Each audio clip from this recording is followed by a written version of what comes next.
Wondering how you can become better at running your business? Entrepreneurship can be stressful. There's too much to do and not enough time. If you're isolated in your daily decisions, have no fear. Success and balance are possible. Welcome to the Small Business Answer Man podcast, where you master the art of running a successful business using practical advice from experts who want to help you succeed. Now, here's your host, Gary Wilbers. Welcome back. We're glad to have you again this week for another great podcast. I tell you, I'm excited about our third quarter lineup. I've really been finding talent and guests that really have expertise in those 6P business owner formula that I've been talking about.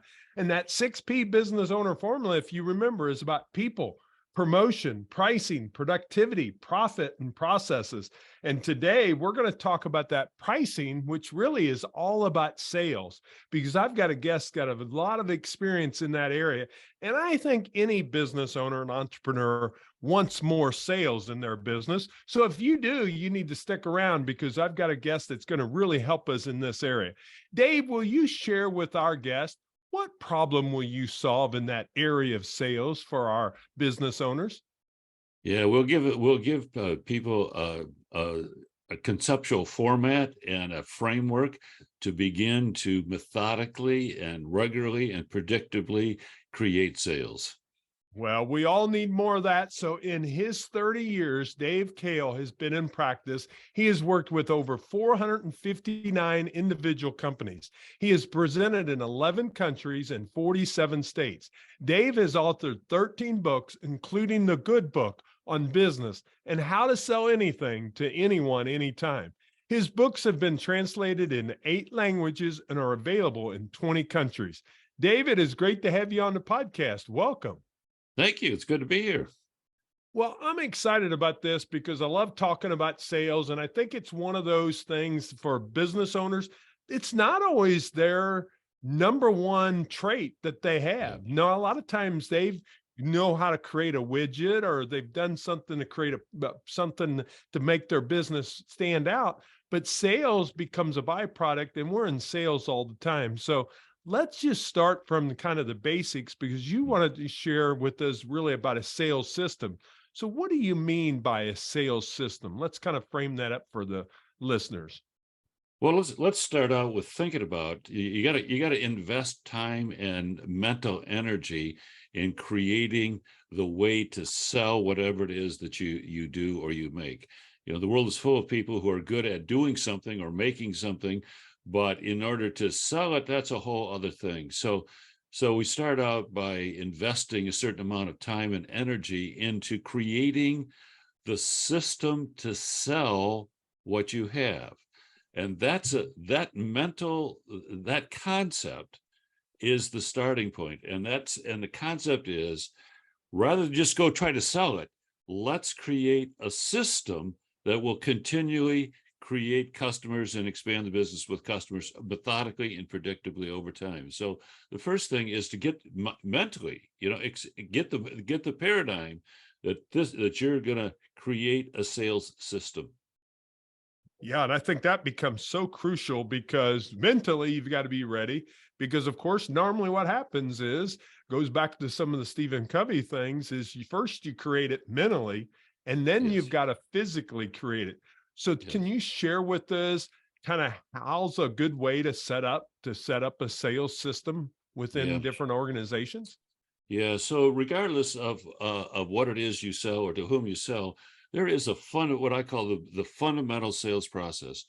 And it begins with thinking about the customer. So you don't start selling by thinking about your product or your service. You start thinking about who you're going to sell it to.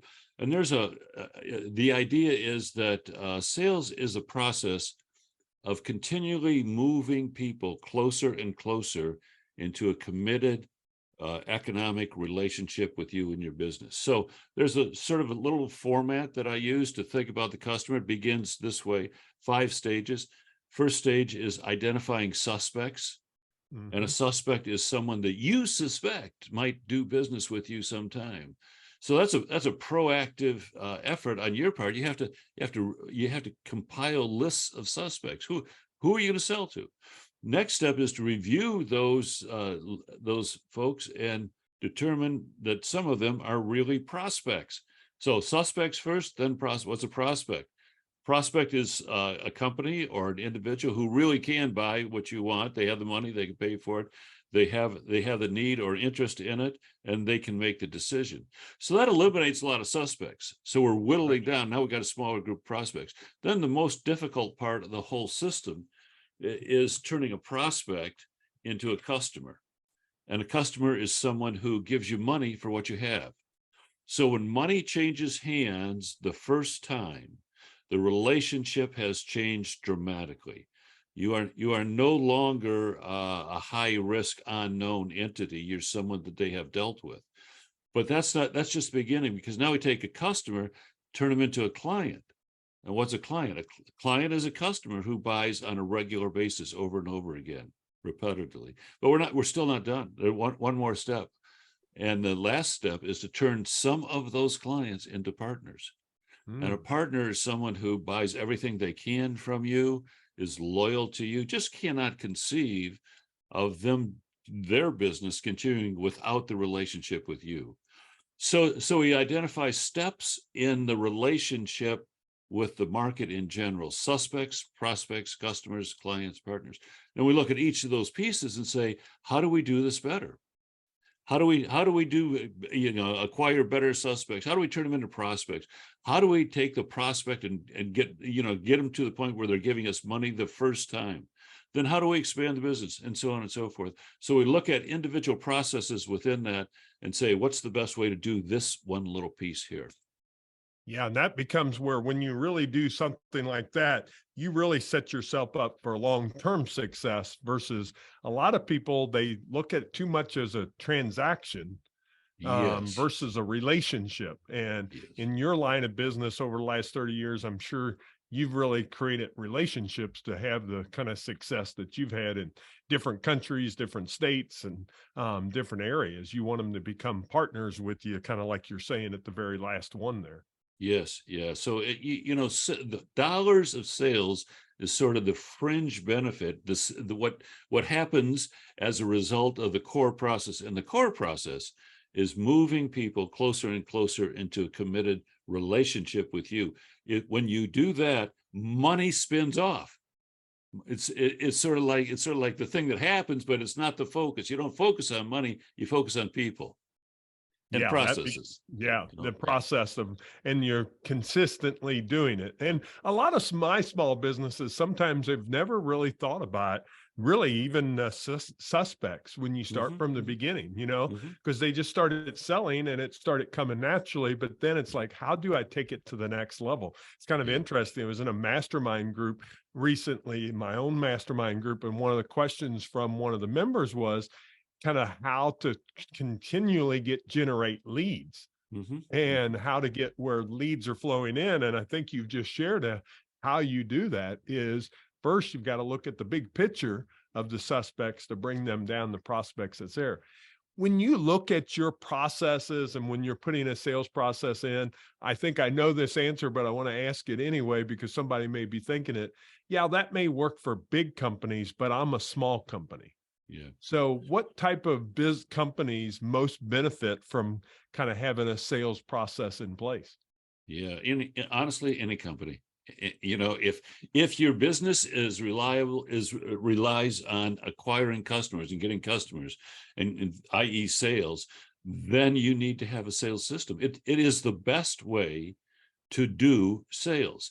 So yeah, you can just do it intuitively, but at some point, if you're going to grow a business, you have to take those intuitive things and turn them into systems that can be duplicated and replicated as you go on.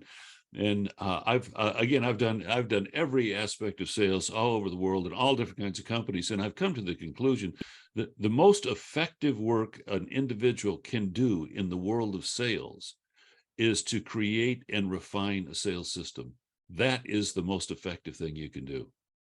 Yeah, and it just makes sense, because then it's repeatable. Number one, even if there's only one salesperson, Exactly. it's repeatable for yourself to be able to continue to do that process, to be able to work it through.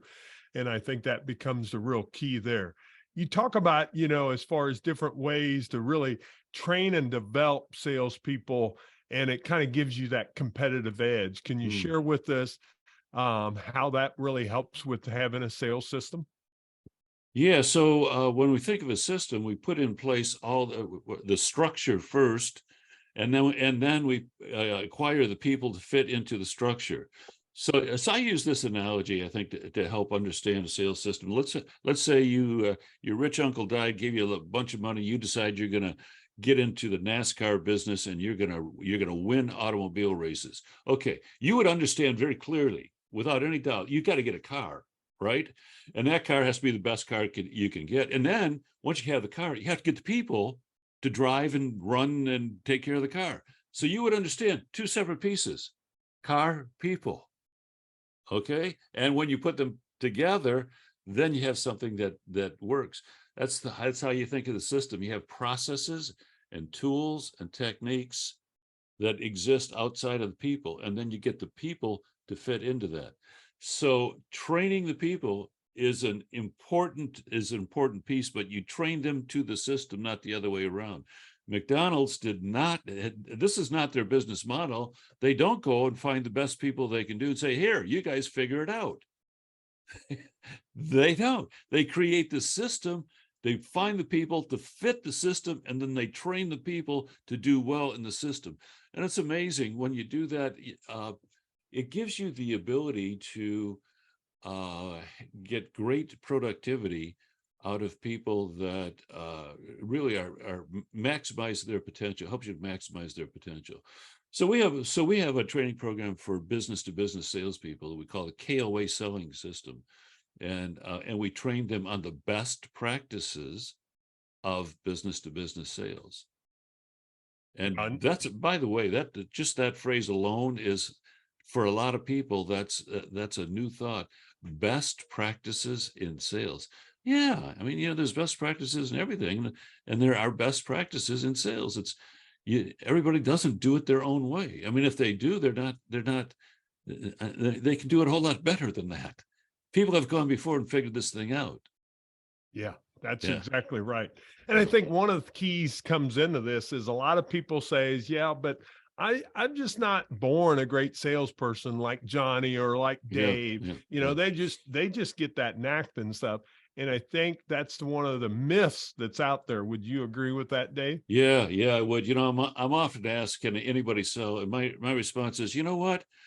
On a scale of 1 to 10, I can take a 7 and make them a 10. I can take a 5 and make them a 7. I can take a 3 and make them a 5. I can take a 1, make them a 3, but I cannot take a 1 and turn them into a 10. So can everybody sell? Yes. Can everybody sell better? Yes. Can everybody sell with the best? No.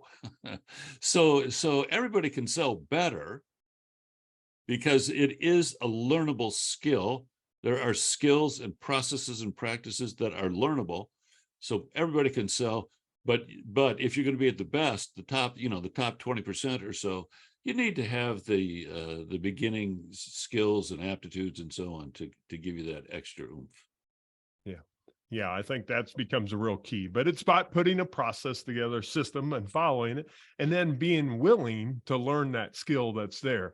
One thing I thought was real interesting as you talk about, and I have no problem talking about it on this podcast, is mastering the Christian approach to sales. Yeah. Integrating your faith with the day-to-day business practices.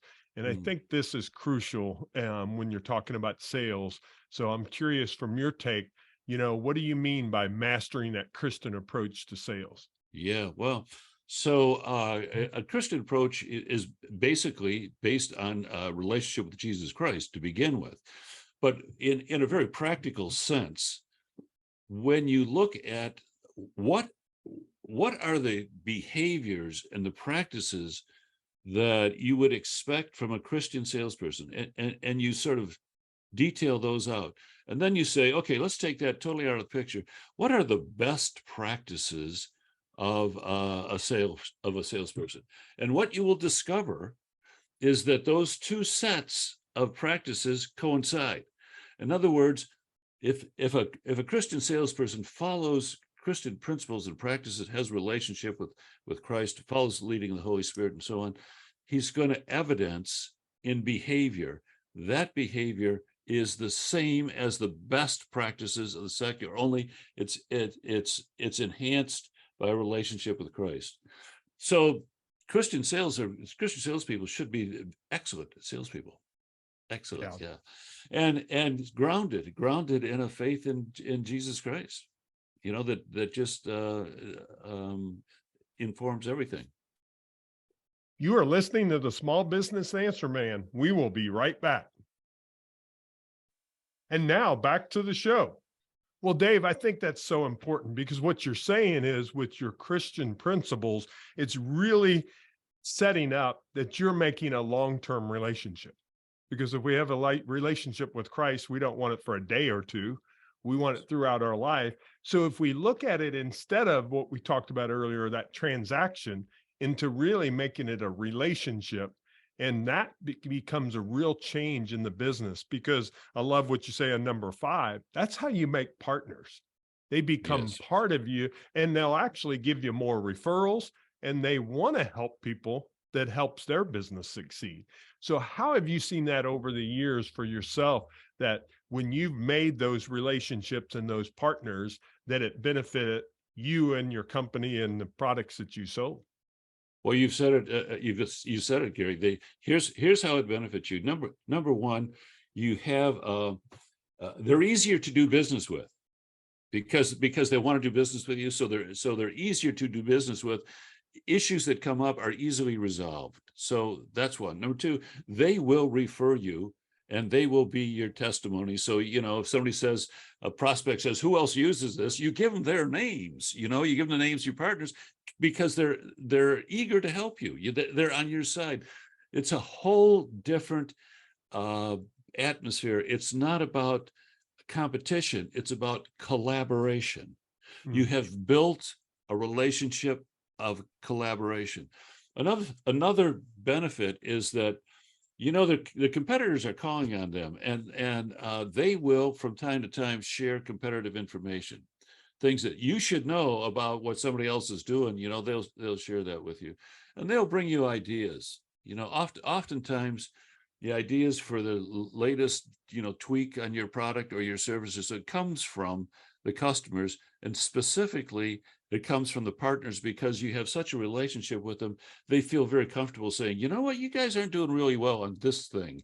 Have you thought about doing this little piece differently? And that kind of feedback, it's like your friends tell you. They're your friends. They're going to tell you. But here's the biggest benefit of creating a partner is that that's where most of the money is. There's, we've all heard of the 80-20 rule, 20% of the customers do 80% of the business, which is fairly true. But there is another rule, and that is 5% of the customers do 50% of the business. 5-50 rule. And so I have found that to be not 100%, but it's a good rule of thumb. In most businesses, 5% of the customers do half the business. And what we call those 5%? Partners. Right. So those are one and the same. So not only do you get all these other benefits, but they do most of the business. Yeah, it becomes then so valuable to your business of setting up those relationships and those partners that's available to you. Let's talk a little bit and change a little bit direction, because I think it falls right in it. But you talk a lot about, when we're looking at improving our sales results. Can you share with me what you mean by a sales dashboard? For some, they may really not track some of their numbers. And why is this so important to have a dashboard to understand what's going on? Yeah, well, so if you're creating any kind of system, just think of your production system or whatever. You're going to know how many things come in, what comes into the system, what are some of the key processes, as the thing gets put through, and how many go out, and you're going to be able to measure all that. This is really important, creating a dashboard, because you want to be able to measure your sales system. Even if you're a one person, you're the only sale. So what? You're still going to measure key processes. And what I recommend is you develop a dashboard, create measurements for no more than 10 items, 10 processes each month. And then you look at them. You take an hour once a month and look at the numbers. and see what you can learn and find one thing to improve. That's why I say a system is a matter of creating the system and then forever improving it. And you create a system that allows you to forever improve it. So even if you're one person, you ought to have a dashboard where you're indicating the numbers, the quantity and quality of the key processes, the key sales processes. Yeah, some great information there, because you've got to know how many prospects are you talking to, how many you're closing. You decide what the most important numbers are. And then if you've got a sales team, if you're not following them what their prospects are and getting that information, I mean, let's be honest, especially some salespeople can be a little bit lazy, Yeah. and you've got to have that tracking mechanism, know where they're at. Plus, it really sets you up for future success. When you have that dashboard, it really lets them know where you're going in the future. Dave, I think you and I could talk sales all day long and things of that nature, but we're coming up on that time. I kind of want to share with them that you've got a kind of a call to action, that you're willing to give them a free ebook, Sell Better. Do they just go to your website to be able to get that? Yeah. DaveKahle.com, Kahle, DaveKahle.com, easy to remember. And there's a lot of stuff on the front page. I have a e-zine we send every week. You can subscribe to that podcast, YouTube, all that. Plus, there's a free ebook right there on the front page. So Sell Better is an ebook talking about systems and so on, and it's free. So if you're wanting that, go follow up with that. That's Dave Kahle, Kahle.com.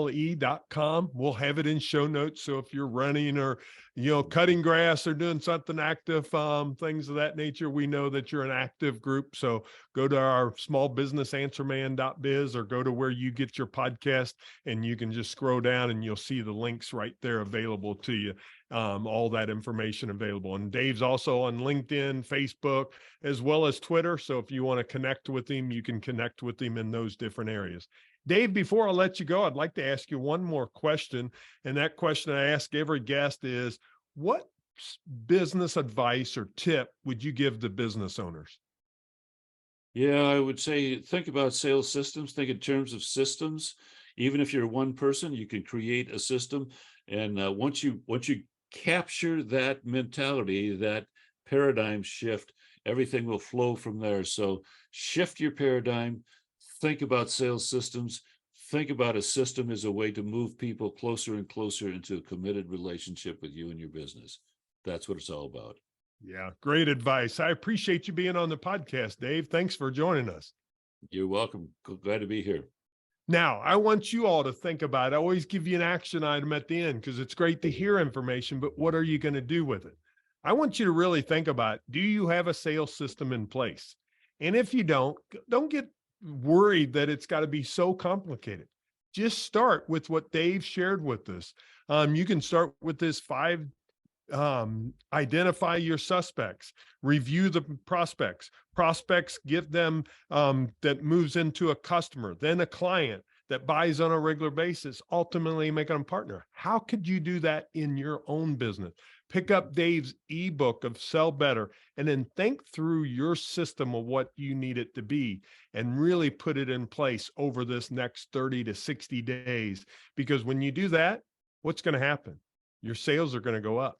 And when sales goes up, boy, that makes everybody a lot more happier.